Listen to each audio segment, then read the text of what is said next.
of the International Secret Police. Ceiling zero. Ceiling zero. Ceiling zero. Ceiling zero.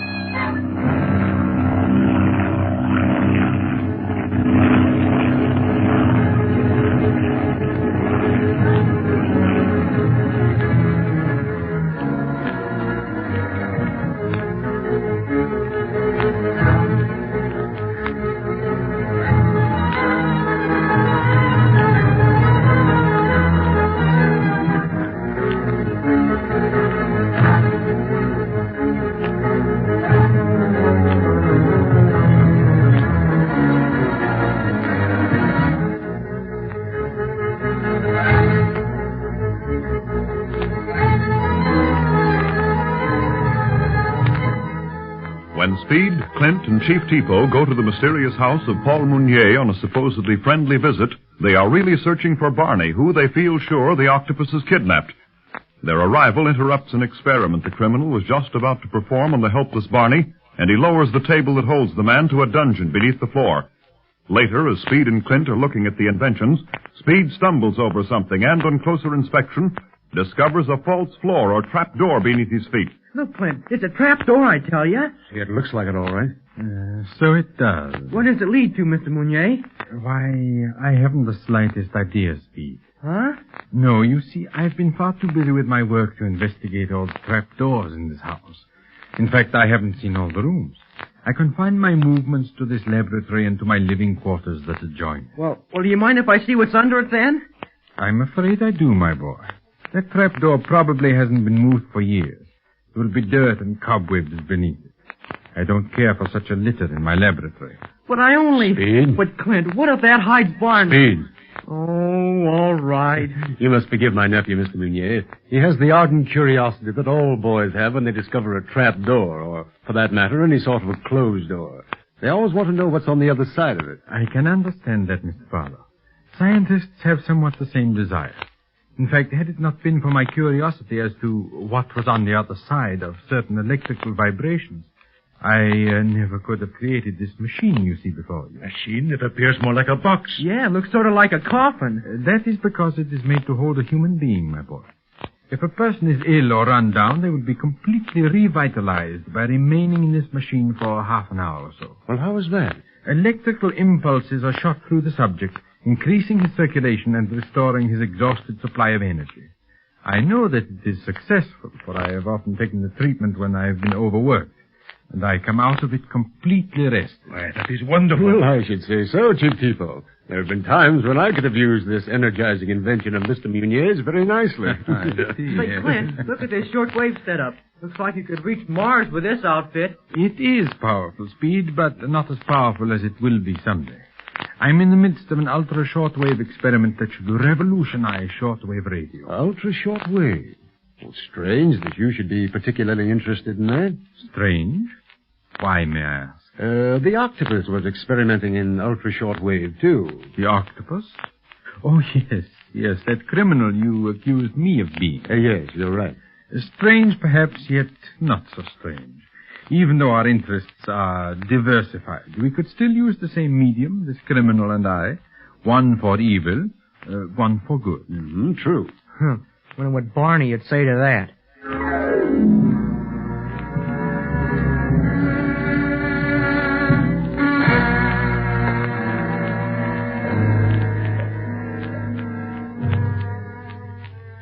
I wish the secret police would leave the master's house. I fear that they may discover what lies beneath them. Still, if they should, the master will give the signal and our men will fire upon them. Dunlap, he is recovering. The effects of the vapors of sleep are wearing off. I must remove the helmet. Suffering wang doodles, what a headache I've got. Wow. Hey, where am I? Why are my arms and legs fastened down to this table? Why? Quan Wu. Yes, Dunlap. You are my prisoner. Where are we? What are you going to do with me? That is up to the master. Oh, the Octopus. Well, you let me off of this table, do you hear? You let me off. It will do you no good to shout. These walls are soundproof. And to spare me the necessity of gagging you, let me tell you that your friends, Speed Gibson and Clint Barlow, are in the room above us. And one noise from you to arouse their suspicions will bring a hail of bullets upon them. They are surrounded by our men hidden on every side. Will you remain quiet? Uh-huh. That is better. You're telling me. I don't like your hand over my mouth the least little bit. It matters little what you like or dislike, Dunlap. Yeah, and let me tell you now, I think you're the lowest double-crossing... Spare me your opinion of my humble self as well. Now, it is you that most concerns me. Not me. What are you going to do with Speed and Clint? Nothing, if they leave peaceably. Leave?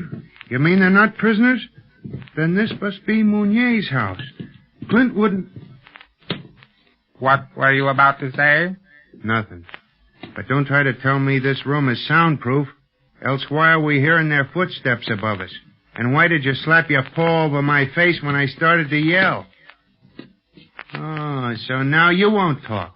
Suits me. Don't like to talk to snakes much anyhow. Look, would it be straining a point for you to release my hands at least? My nose itches. I cannot release even your hands without the master's permission. Can you breathe without his permission? Boy, maybe you're holding the winning hand right this minute, Quan Wu. But just let me get out of here and I'll have all of Tibet down on your neck, to say nothing of the Octopus. You think Tibetan winds are strong? Wait till they get word you're who you are instead of who you pretend to be.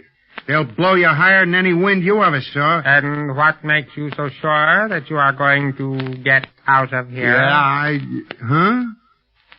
Well, that is a thought. Yes, indeed. Yeah, guess I've reached the end of the trail. And it'd have to be in Tibet, fastened down to a table. You should have guessed where the trail, as you call it, would end when you attempted to track down my master. Don't worry. I knew my chances.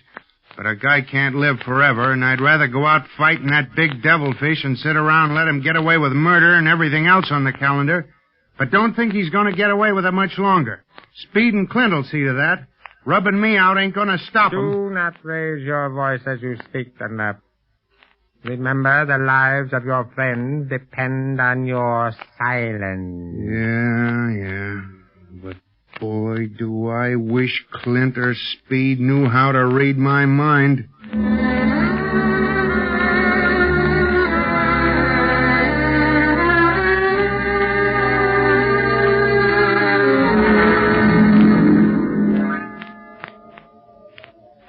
Well, this has all been highly interesting, Mr. Mcnear, and thank you for showing us your laboratory. You are more than welcome, Mr. Barlow. But I don't think your nephew was so interested in my inventions as he was in that trap door he chanced upon. Sure I was, Mr. Mcnear. But I'd give anything to explore this house of yours.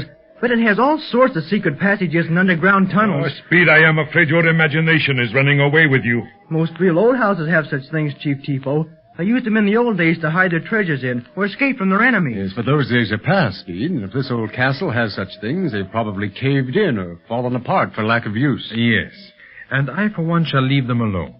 I'm getting too old to risk my neck for the sake of idle curiosity. Mr. Barlow, I think we had better start down the trail now. The wind is rising. Well, so it is. That trail is bad enough in the best of weather. I don't want to risk it in a high wind. No one likes to be abroad in the Pass of the Iron Dagger at the hour of the winds. By the way, Mr. Mcnear, why do they call it the Pass of the Iron Dagger? Why, I believe the name came from an old legend, Speed. Somewhere in this pass is an ancient iron dagger such as the first pioneers from Mongolia and China used when they came to this part of Asia. It was plunged into the face of a cliff, supposedly near this very house. But no one has seen it for many, many years. What's the story about the dagger? I'm afraid you will have to learn that from some superstitious Tibetan, Speed. I have no more time for their legends than I have for secret trapdoors. Oh. Well, we must go now, Speed. And thank you again, Miss Mcnear, for allowing us to see your laboratory. You are most welcome. And now that a more friendly relation has been established between us, Mr. Barlow, Let us see that nothing disrupts it, huh? Why, of course. Are you ready, Chief Tipo? And Speed? Yes. You bet, Clint. I shall see you to the door, since none of my servants seem to be about. We've never seen any servants here. Seems funny not to in such a big house. Yes. They have orders to keep out of my way, Speed. As you must know by now, I am a little eccentric. I cannot stand having eyes watching me when I am working on my experiment. Why, of course. Well, here we are at the door. Button up your coat, Speed, or the wind will take it off of you. Okay. Well, goodbye, Mr. Goodbye, Mounier. Mr. Mounier. Goodbye. Goodbye, Thanks, Mr. Mr. Mounier. Go ahead. Goodbye. Thank you. Gosh, Clint, we had our big chance there for a minute and you passed it up. What do you mean, Speed? That trapdoor. I bet you anything that led to someplace where Barney was. Yes, you bet, but you don't know, Speed. Huh? I've told you before that we've got to watch every step this time, Speed.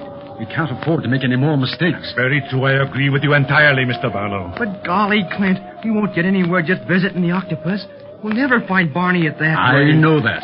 And that's why you and Chief Tipo are going down the trail without me. Huh? What? You mean you're going back inside the castle? Yes, but the Octopus won't know about it this time.